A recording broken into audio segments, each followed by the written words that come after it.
Lapar adalah sesuatu hal yang wajar jika dialami oleh manusia yang mengolah parut menjadi sangat gelorokan. Ya, gelorokan. Alhasil, di perjalananku kali ini, aku pun bersinggah setumat ada begaduh ini pengantenan siapa.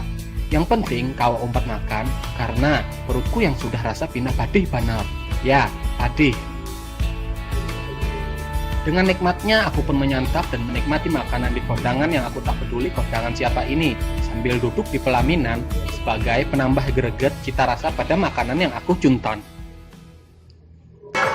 Makan siangku pun semakin lengkap dan gokil, karena aku ditemani oleh biduan-biduan muda yang sangat cantik, seksi, dan akai. Ya, akai. Setelah 5 kali mun kada salah makan di pengantenan, alhasil cakra dan tenaga sudah terkumpul dan siap melanjutkan perjalananku terbang ke desa Ukak. Ya, Ukak.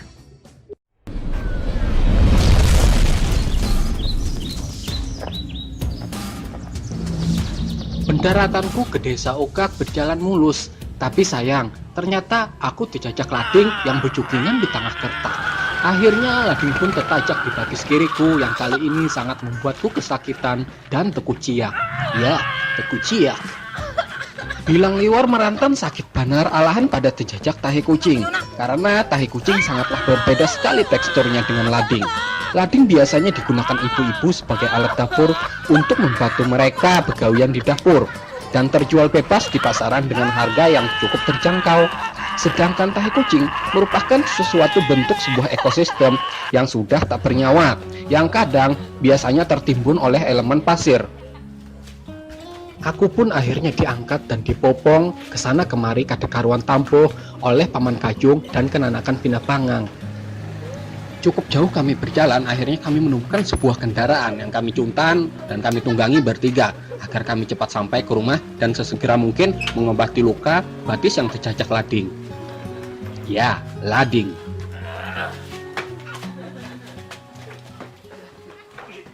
Mie bencong merupakan salah satu penganan khas desa Ukak yang biasanya berbahan baku dari beras. Ya, beras. Beras yang biasanya dikumpulkan di lesung, kemudian ditumbuk untuk dijadikan sebuah tepung sebagai bahan baku utama dalam pembuatan mie bencong. Masyarakat desa Ukak memang tergolong masih sangat memegang teguh tradisi lokal. Terlihat dari peralatan tradisional yang sangat sederhana sebagai alat penumbuk beras untuk dijadikan tepung.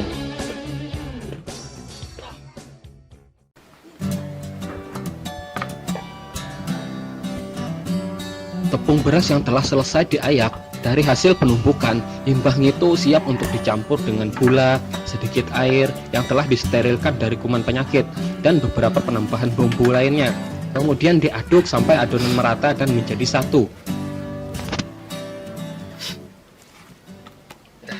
Pembuatan adonan mie bencong memang tergolong sangatlah susah. Perlu keahlian mengayak yang sangat ekstra hati-hati agar adonan mie nantinya mudah untuk dijadikan lembaran mie yang sangat lembut. Kebersihan merupakan sebagian hobi dari warga Ukak. Warga Ukak sangat terkenal dan senang sekali mandi dan membersihkan diri. Walaupun hanya 2-3 kali bekuboy, tapi mereka sudah merasa itu sudah asa berasih benar, walaupun gak ada besabun dan besampo.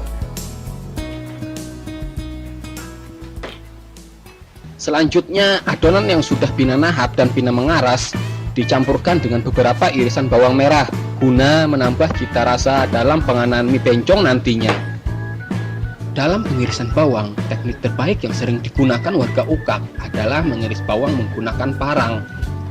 Selain itu, parang berguna agar pada saat mengiris bawang mata kada bebanyuan, tapi malah behingusan. Ya, behingusan. Selanjutnya, pada tahap proses memasak, harus menggunakan kompor yang berbahan bakar kayu agar aroma mie tetap terjaga wanginya dan kelembutannya. Maka dari itu, sesegera aku menyiapkan kayu yang kemudian disusun di tungku. Yang selanjutnya siap dinyalakan cukup dengan menggunakan teknik jurus api dari klan warga Ukak. Ya, Ukak. Setelah api menyala pina nyarak banar, maka air yang sudah diisi dalam panci pun siap ditanggar dan dijarang sampai menggurak. Sembari menghadang banyu menggurak, Saatnya aku melanjutkan proses membuat lembaran-lembaran mie dari adonan yang pertama-tama ditempa dengan teknik pukulan gomu-gomu no yang gunanya memadatkan adonan, kemudian ditegang di atas parut kenanakan dengan kekuatan penuh. Lanjut dipadukan dengan beberapa teknik martial art dan sepakan maut kedua kali, khas desa Ukak yang telah aku pelajari dari warga setempat.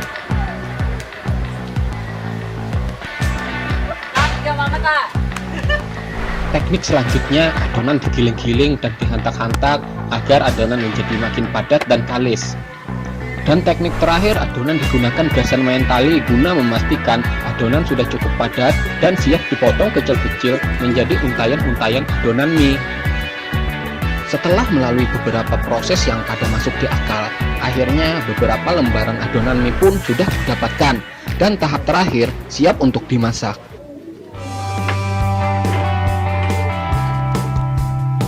Untayan adonan mie yang siap masak kemudian dimasukkan ke dalam bungkusan bakas mie, yang mana bumbu lawan bungkusnya aja yang dibalar untuk digunakan pada proses mengkukup mie nantinya.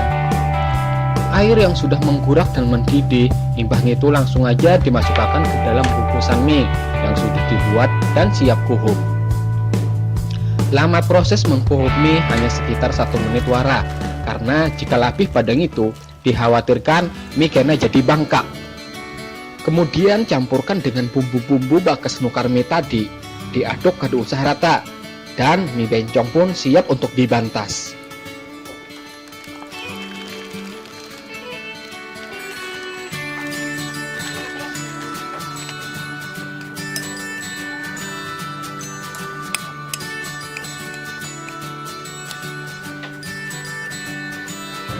Membantas mie bencong pun sangatlah nikmat amun sorangan, dan usahakan kada usah bebarian, karena mengolahnya sangatlah ngalih. Seketika Paman Kacung dan anaknya mencoba minta mie bencong kepadaku. Aku pun tak mau berbagi, karena buahnya berdua ini tahu beres saja, menggani pun kededak. Semampu mungkin aku pun mempertahankan mie hingga kunyutan terakhir. Tetapi sayang, mereka berdua berkomplot untuk menghajarku hingga habis-habisan.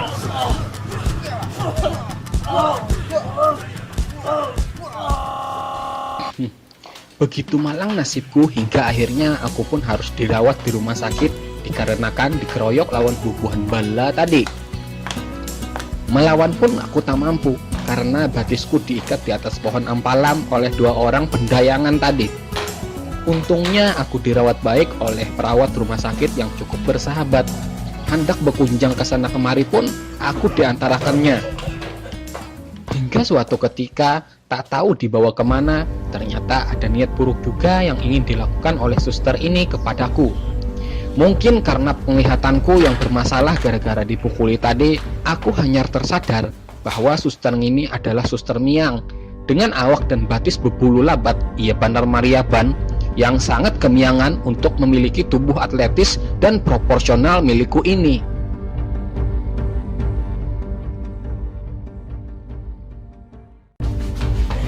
Aku pun tak mampu melawan karena luka yang masih belum sembuh di sekujur awakku ini.